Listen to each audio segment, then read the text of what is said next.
Greetings, everyone. My name is Danny Pang, and today I'm going to be reacting to Who Really Was Braveheart.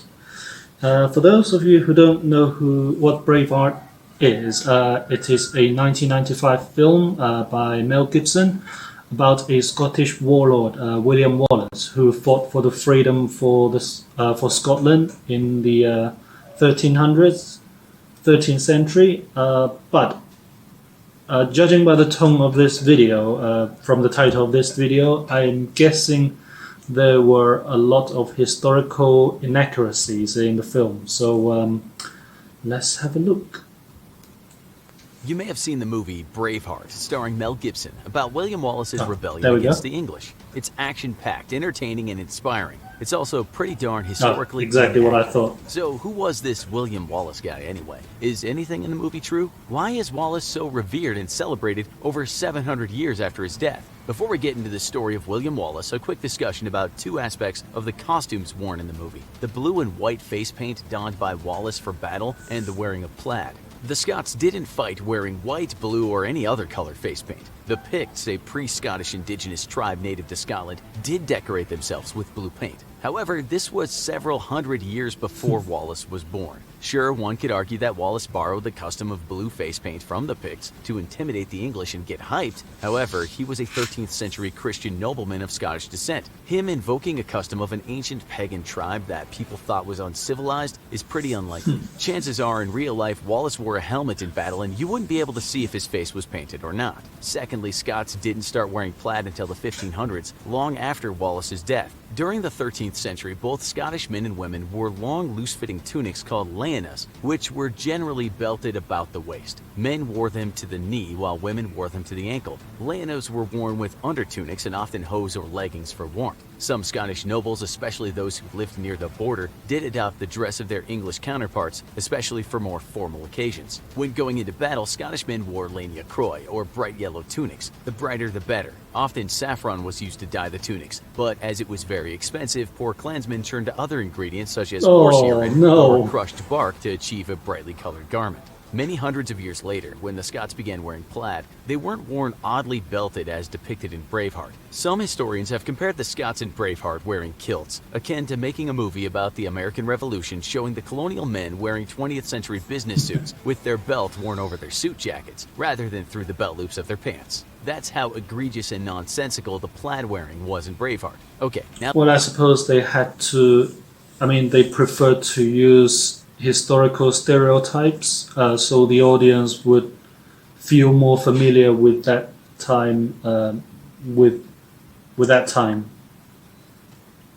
Now that we got that out of the way, William Wallace was born in 1270 into a landed family of lesser Scottish nobility. Records show that members of the Wallace family were vassals of James Stuart, 5th High Steward of Scotland. Not much is known about William's childhood, but it's likely he had the typical upbringing of a son of nobility, probably learning French, Latin, and fighting. Central to the tale of Wallace is the political turmoil which ultimately led to him going to war. As Wallace was growing up, King Alexander III sat on the Scottish throne and the country was in the midst of a period of relative peace and economic stability. Unfortunately, King Alexander died when he fell from a horse in the spring of 1286. His heir was his 3-year-old granddaughter, Margaret. The Scottish lords were prepared to accept Margaret as queen, setting up an interim government of regents called the Guardians of Scotland, and negotiating a betrothal for her to 6-year-old Edward of Carnarvon, son and heir apparent to King Edward I of England. Then Margaret unexpectedly died in September 1290 while traveling to Britain. Margaret was the last heir in line of King William the Lion. After her death, 13 men claimed succession to the Scottish throne. Scotland entered into an unstable period known as the Competitors for the Crown of Scotland, or the Great Cause. Fearing civil war, the Guardians of Scotland held a court case to determine the rightful ruler. They called upon King Edward to preside over the court. He agreed, but asserted his claim to be known as Lord Paramount of Scotland,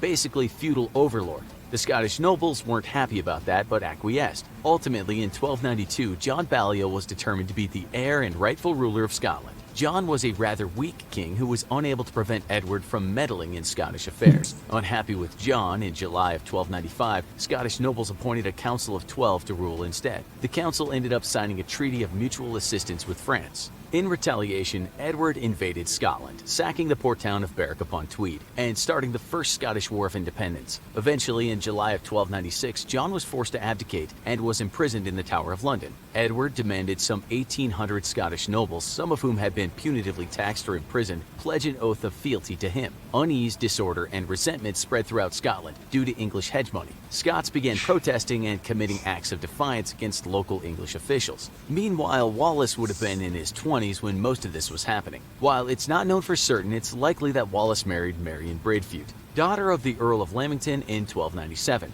So, no, Wallace doesn't grow up wearing rags as shown in Braveheart. The movie also gets several dates wrong and makes a mishmash of the political setup. Scotland isn't oppressed through Wallace's childhood. Wallace's father and brother were not killed by Edward's treachery when he was young. In fact, at least one of his older brothers and also his father are alive and well during the First Scottish War of Independence. In May of 1297, Wallace leads an uprising against the English and kills William de Heselrigg, the sheriff of the town of Lanark. Wallace and his supporters also set fire to some buildings in the town. Once word of the revolt gets out, Wallace gains more followers. All around Scotland, several rebellions are simultaneously taking place. Some are successful, some are violently quelled. Notably, nobleman Andrew Murray seizes control of northern Scotland and begins campaigning to the northeast. In the 15th century, about 150 years after Wallace's death, the poet Blind Harry wrote a narrative poem, The Wallace, detailing William Wallace's knightly chivalrous exploits. In his poem, Blind Harry claims Wallace murdered the sheriff of Lanark for revenge for the killing of his wife. Much of what happens in Braveheart seems to be more about the legend of Wallace as detailed in the famed poem, rather than what actually happened.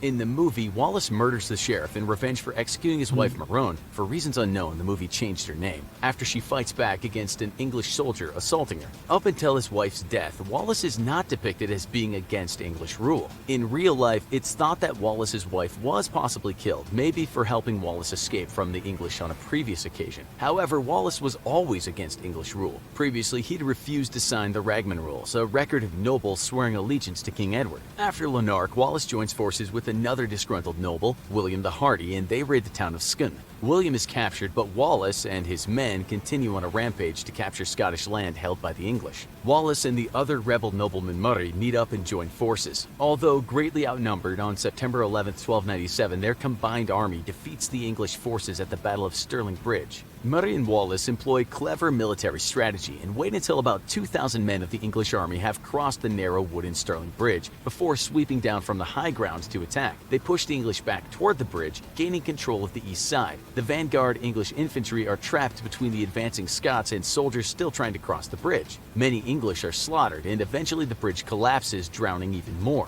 The strategically crucial fortress of Stirling Castle falls to the Scots. Sir Hugh de Cressingham was one of the English war advisors of the Battle of Stirling Bridge. He advocated for a full-scale attack across the bridge, ultimately costing the English the battle and leading to his death. Legend has it that upon his capture and subsequent death, he was flayed by the Scots, who then dried and cured his hide. Wallace took a long strip of his skin and made a sword belt out of it. Anyway, after their victory, Murray and Wallace assumed the title of Guardians of the Kingdom of Scotland. In the winter of 1297, a few months after the fight, Murray dies of wounds sustained during the Battle of Stirling. Braveheart conveniently leaves out Sir Murray's leadership. Wallace gives a rousing speech about fighting for freedom before a very Hollywood-esque battle that barely resembles the tactics employed at Stirling Bridge. Really, Wallace isn't fighting for freedom, especially not in a modern sense. He's fighting to have a Scottish king rule the land, not an English one. Wallace is knighted by Scottish nobles for his work. During the next several months, into the spring of 1298, Wallace continues with raids on the English. In Braveheart, after Wallace lays siege to York, he beheads Edward's nephew and sends him the head. Edward sends his son's wife Isabella to try to negotiate with Wallace. Meanwhile, Edward's secretly preparing for another invasion. Isabella crushes on Wallace and warns him about the coming invasion and has an affair with him.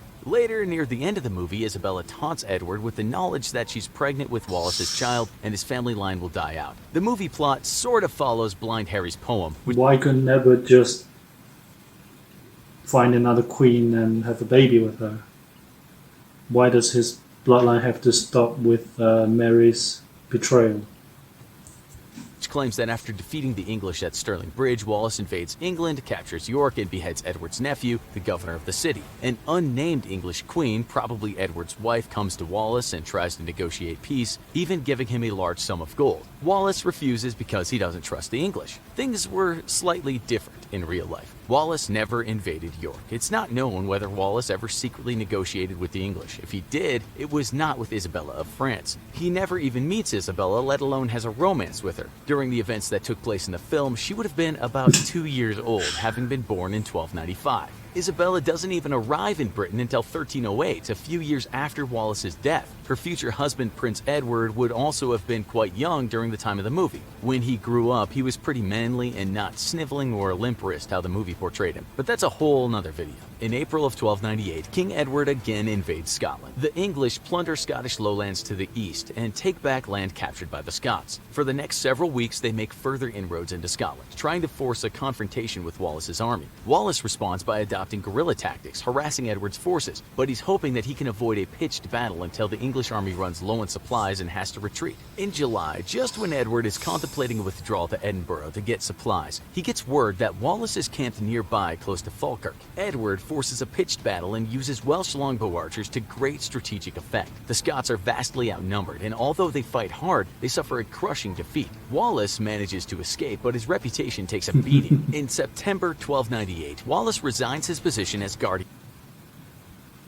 Lads, I've decided to resign, and I propose that Brucey and Johnny Boy over there both take over my position of Scotland in favor of Robert the Bruce, who some years later becomes King of Scotland, and John Comyn III, King John Balliol's nephew. Wallace then becomes an envoy, visiting King Philip IV of France to plead for assistance in the Scottish struggle for independence. He may have also visited Rome for the same purpose. A surviving letter King Philip sent to his diplomats in Rome asks them to help Wallace. In Braveheart after Falkirk, Wallace spends the next 7 years waging guerrilla warfare against the English. After traveling for several years, in 1304, Wallace is back in Scotland, once again carrying out raids against the English. On August 5, 1305, the English finally capture Wallace. He's staying in a cottage at Rob Royston near Glasgow when John de Menteith, the keeper of Dumbarton Castle and loyal to Edward, turns Wallace over to English soldiers, allegedly by kidnapping him in the middle of the night. Braveheart once again gets it wrong. Wallace is not betrayed by Robert the Bruce and other nobles during a peace summit at Edinburgh. There are no records of Wallace ever trying to negotiate peace with the English. Wallace is held at Dumbarton Castle before being taken to London, where he's put on trial for treason and various other, some would argue, trumped-up charges. Wallace responds to the accusation of treason by saying, "I could not be a traitor to Edward, for I was never his subject." Wallace is found guilty. He's stripped naked and dragged through London at the heels of a horse. He's then hanged, drawn, and quartered. His head is dipped in tar to preserve it, and then placed on a pike atop London Bridge. Chances are that Wallace's death was a bit less inspiring and valorous than portrayed in the movie.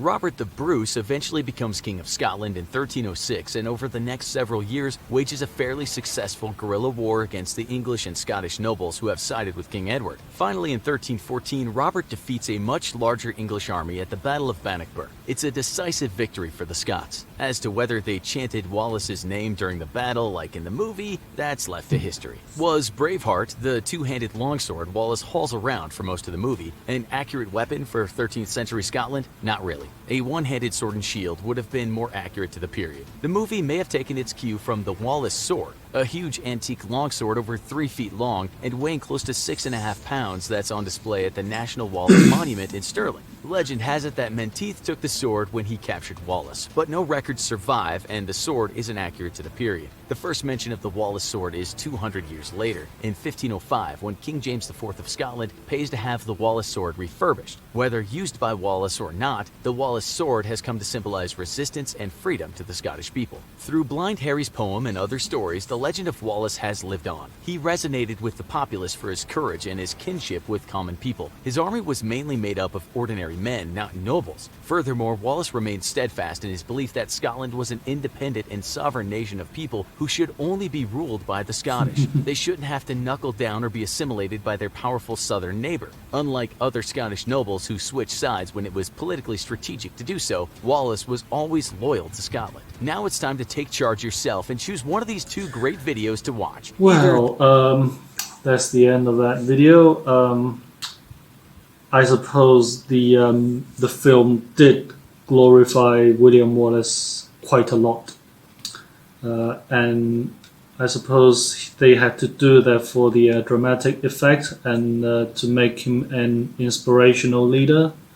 Braveheart was a remarkably blood boiling film that I recommend you all to watch if you haven't watched it already. It was made in 1995, but its quality was very, very good. Anyway, I'll see you guys in the next video.